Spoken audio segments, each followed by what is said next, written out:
Are you struggling to build the perfect team in MLB The Show 25? Then this video's for you. We're gonna break down everything that makes a team great, that can take an average squad to an amazing team with just a few tweaks. Leave a like, as always, if you guys enjoy these videos. Comment some players who have been very good for you with your team so far, and subscribe to the channel if you are brand new.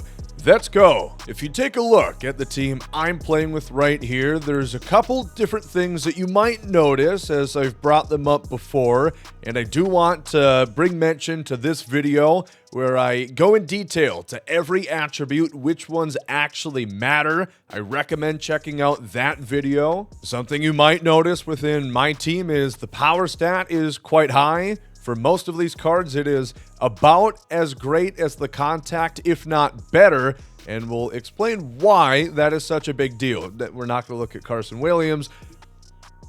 The attribute wheel's busted. In reality, he's got a lot more than 20 power. So, if you've been playing MLB The Show 25 to any extent, either a little bit or a bunch, you've probably noticed a varying degree of lineouts. You know, hits that are hit hard, just right at someone, or fly balls that are just not quite leaving the yard. And of course, that is kind of to be expected, right? It is the game of baseball. People can hit the ball hard and it's right at someone. Doesn't mean the hitter necessarily did a poor job.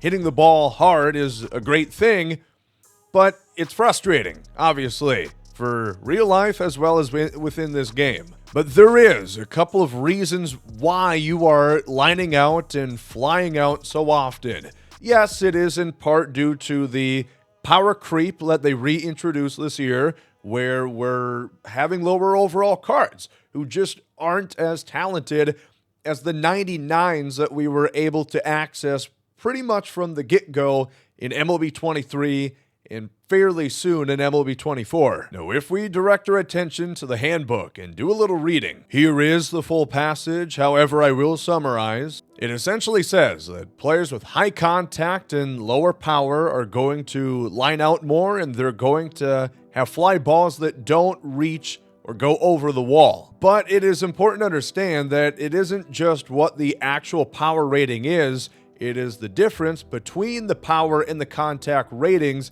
that really determine the exit velocities and the actual power potential of a card and or player. So what they're really saying here is somebody with 100 contact and 80 power, for example, compared to a player with 60 contact and 80 power, the guy with 60 contact is actually going to hit the ball harder, more consistently. You know, that has been something people have pointed out. Well, the power is lower on these cards, and that's a big reason why we're lining out and flying out more, which that is true, but it's also in accordance to what type of hitter they are. So that is a big reason why a guy like Rhys Hoskins, for example, who has a more power than contact hitter, hits the ball very hard and seemingly harder than someone who would have the same power but much more contact. And that is done in a sense of balancing to make the power hitters,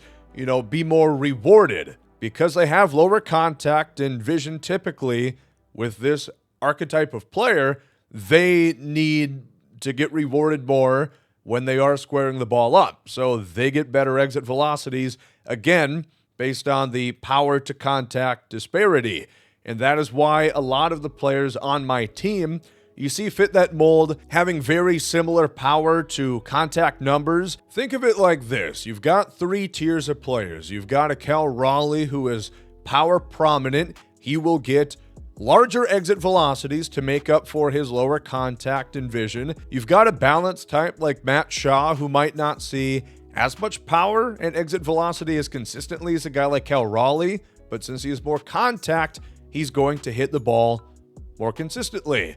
And then you've got a Joe Mauer type who is contact predominantly, who will hit the ball less hard than either of these two, making home runs more rare, meaning it is more likely that you're going to have lineouts. Again, that's something you probably would have imagined. Lower power players are going to line out more. They're just not strong enough to warrant those large exit velocities and those big hit distances, but there's more tied into it, and you really have to think about what archetype this player or card is classified as. So Manny Ramirez is a balanced player. He's got good contact and good power.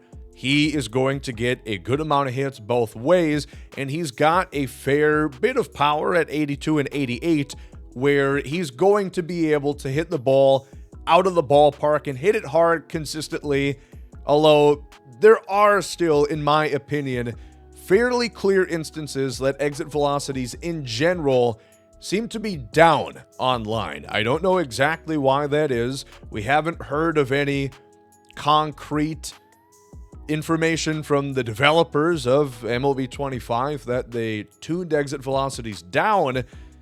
It seems lower than cards that would have had these same numbers in the past couple of years, from my experience. Now, the specific threshold from power to contact and how you determine what type of hitter is not explicitly known, really. However, a good friend of mine and someone who has helped me understand this all, because it is pretty confusing, J-Mills, he put out a video today where he explains the different types of players and how that will affect your actual inputs and the results that you wind up getting. He's someone more talented at the game than I. He sees this stuff and understands it at that level, and I encourage you guys to go check out his explanation on the exact ratios that you're looking for when deciphering if this player is technically classified as a power hitter or if he's balanced or contact, wherever he falls. So generally speaking, right now I am 100% packing power hitters where I can find them. Now, you also have to consider what type of player you are when constructing your team.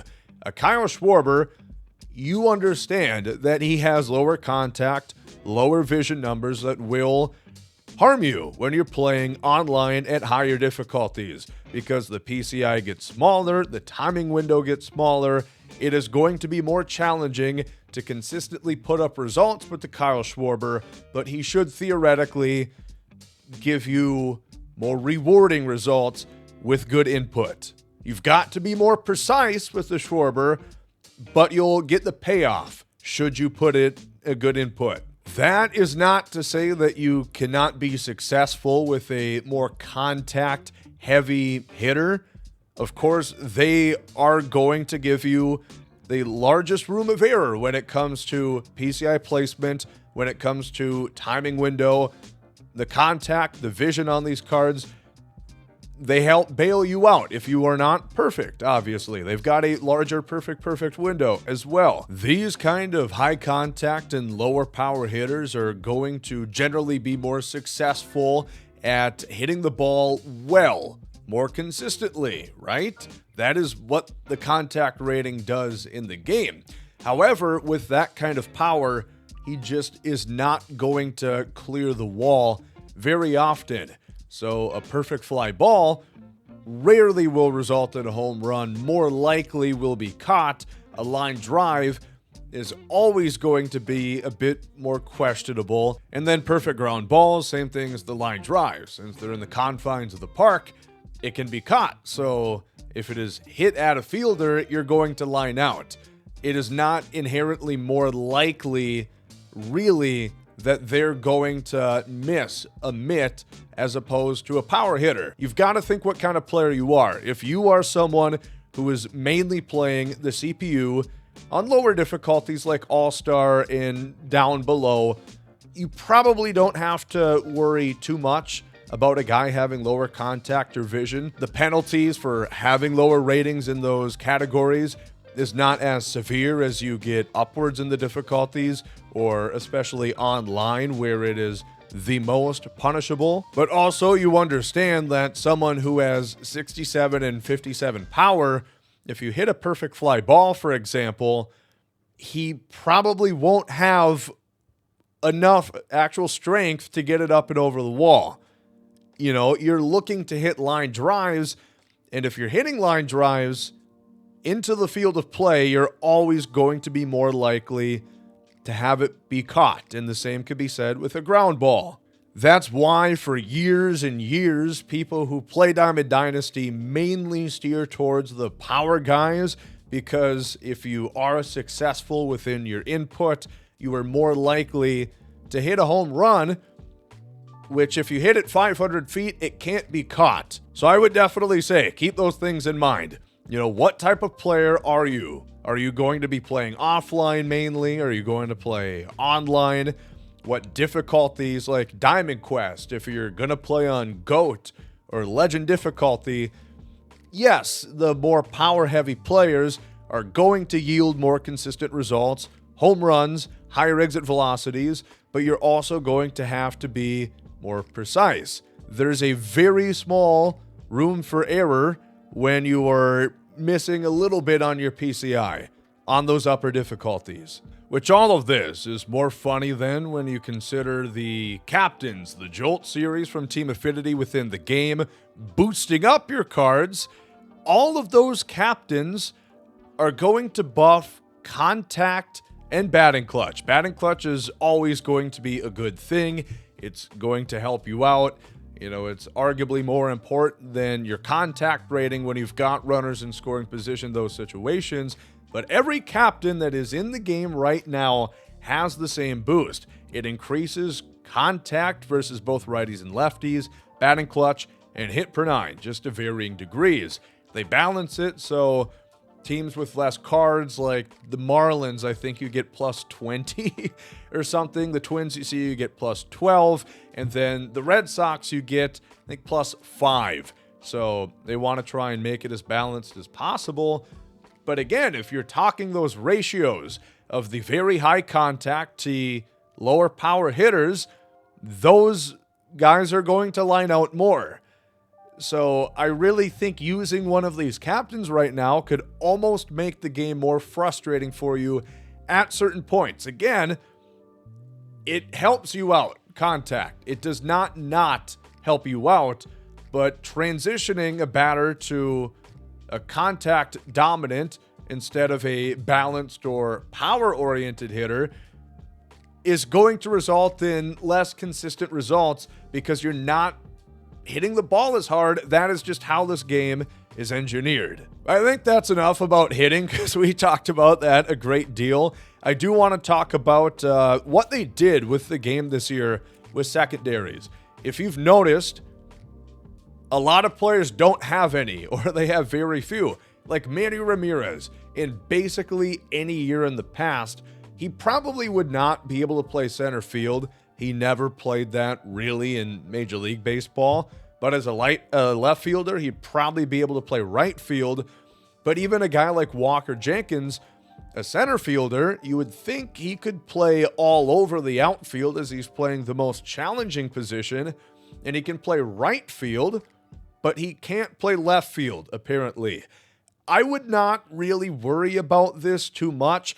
And it really is unfortunate that that attribute wheel in the middle of the screen there is broken because, as you see, if I move him out of position, he is supposed to get a penalty within his fielding. Right now, there's no way to actually see how large that penalty is.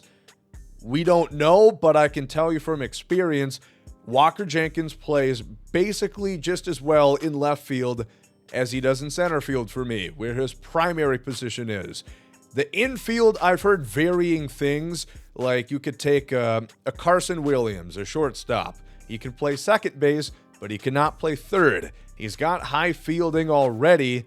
Again, they don't show his proper rating. He's got 92 with my parallel boost. It shows 86. That is not the decrease they're showing, because that's what they're showing mainly at shortstop. But again, we don't know how much the penalty is, but from tinkering with it a little bit and talking with a bunch of other people who've played the game extensively, shortstops seem to be able to play most other positions excluding first base. The general rule of thumb, you never put someone out of position at catcher or at first base because they will not catch the ball a great deal of times. Everywhere else, at worst, you're getting a slow jump. and they're going to take a longer time period to actually catch and gather the ball before they can make a throw.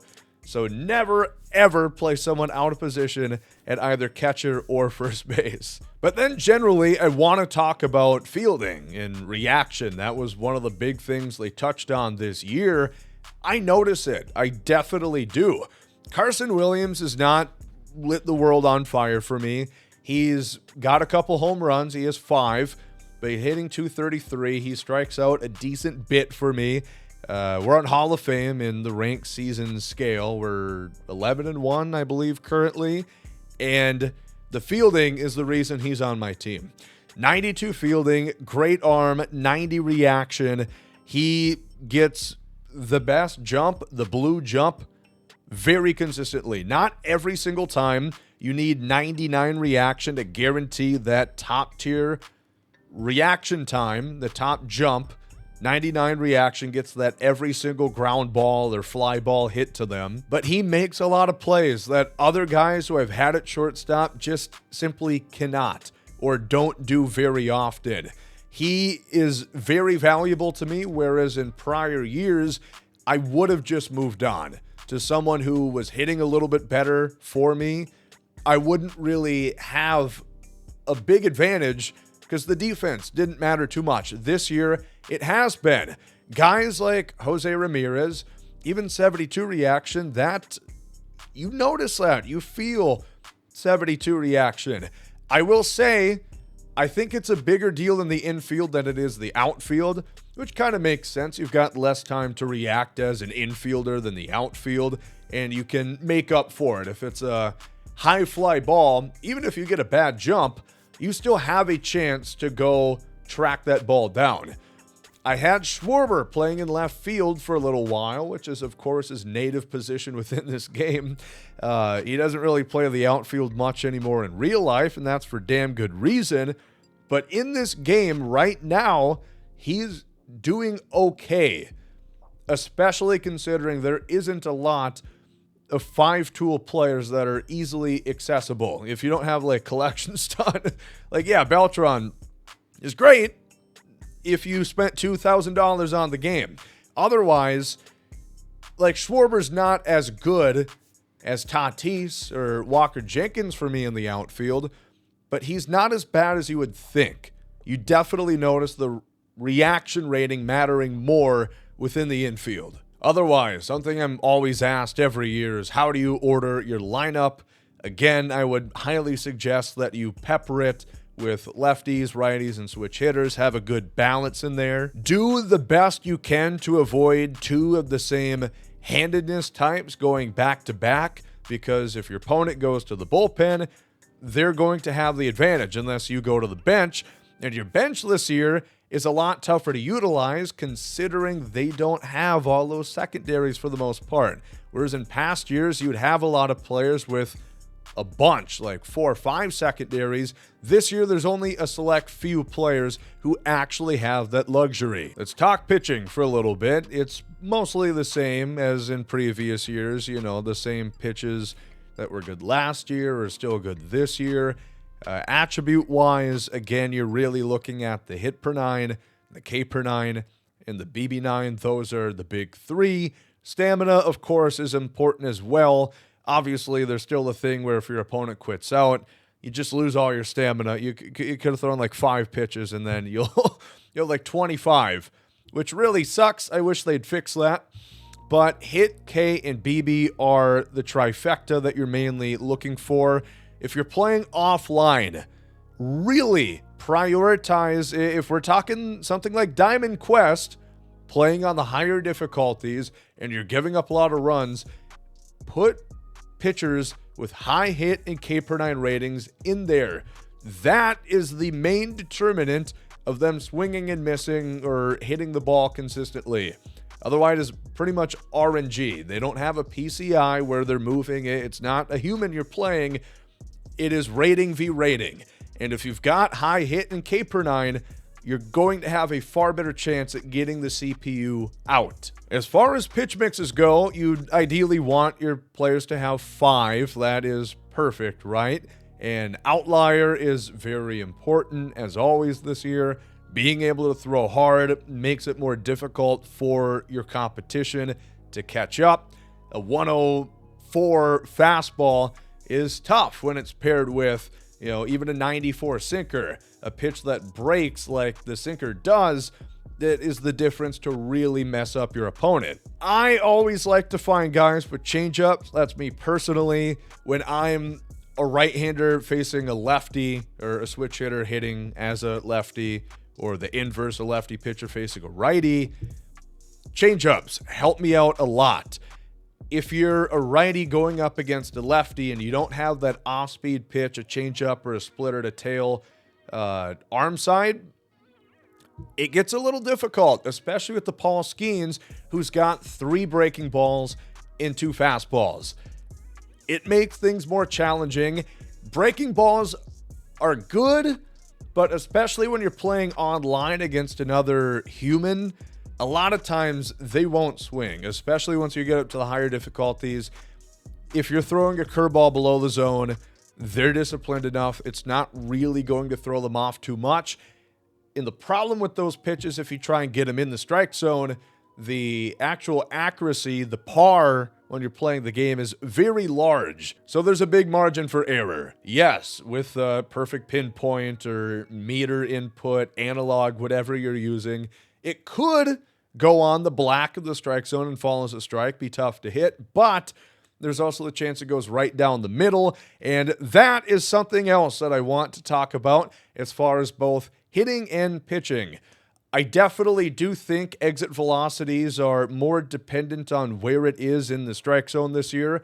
From playing a lot, both offline and online, and this makes sense, right? If it's in the middle of the strike zone, it is more capable to be hit hard than even a perfect where you're a righty batter and it is down and outside a strike, but on the black, a perfect there will be more hard to hit it hard.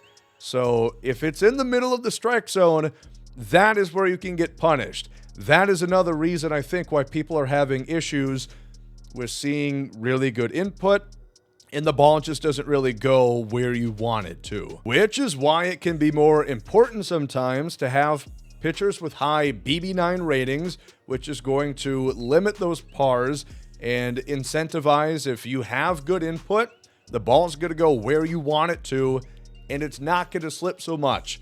It's not going to hang across the middle, and it won't be as susceptible to be punished, to be hit very hard. Otherwise, for pitch mix, the sinkers are always going to be very good when you're playing Diamond Dynasty against another opponent. In real life, it's really something that is used to throw them off. The four-seam fastball, it's going to go maybe a little bit slower, and it's going to sink more. Again, typically arm side, and that's going to help miss a barrel. In the game, it misses a lot of bats. The sinker is one of the best pitches in the game.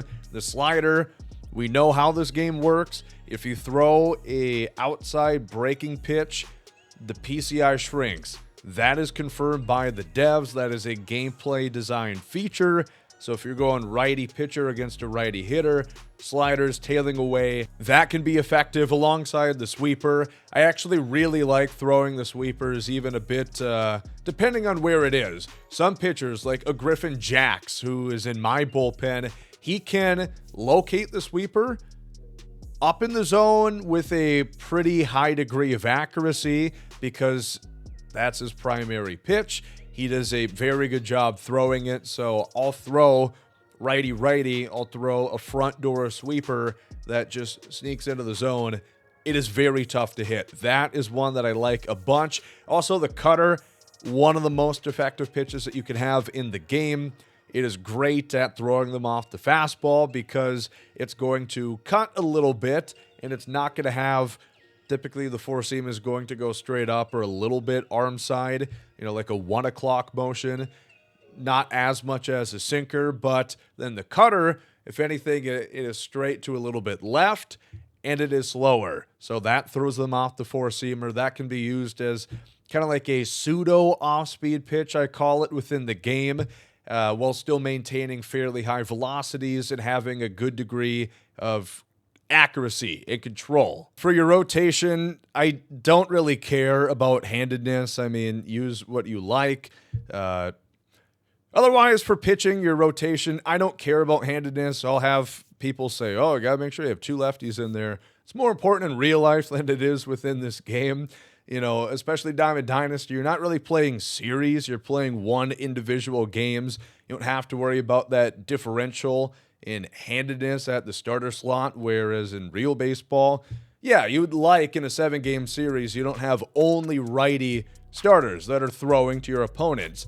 And then in the bullpen, I always say 3 lefties is a good amount. 3 southpaws to 5 righties is a pretty good balance, a pretty good mix. And the bullpen is very important as always. One thing I would highly recommend is you have to be zeroed in on the stamina bar. As soon as your stamina, once it ticks and says your pitcher's getting low on energy, you got to pay attention. Once they get down to that mark, they're going to have a pretty significant hit in their actual command of the strike zone. It will be more RNG based on your input. You could still be pitching as well as you were, but as their stamina rides down, it is harder to control their pitches. And once it hits 0, you have to get them out. Again, reading the handbook, it's pretty funny how helpful reading is sometimes. You are significantly going to get punished if you are down to the bare minimum 0 stamina. You have to get them out. So it encourages you to have a good selection of arms. Don't just go after one guy that you can count on consistently. You're going to need a lot of relievers. And that pretty much does it. Long, exhaustive video, but I hope it gave you guys a little bit more detail on how you should set up your teams for the best possible success. Again, I am frustrated with the hitting in this game right now, especially online. Online, I think you definitely notice more lineouts than you do against the computer. There's something in there where you're just not hitting the ball as hard when you're actually playing another human online in Diamond Dynasty, whereas you hit the ball harder when you're in the mini seasons, the Diamond Quest modes. So that stuff, I'm curious what exactly the issue is. I'm going to go into a little bit more detail in my overall MLB The Show 25 review that I'll have up in a few days, going over all my thoughts, good and bad, about the brand new title. But hopefully this helps give you guys some direction and can help get your team a little bit better, help you improve at the game, and if nothing else, have the knowledge of why some things are happening. Let me know in the comment section what cards you guys are using, specifically what pitchers, because I definitely struggle pitching a lot online. Even though we talk about the lineouts, I still give up lots of runs. So let me know down below. Thank you guys for watching this one, and I'll catch you on the next video.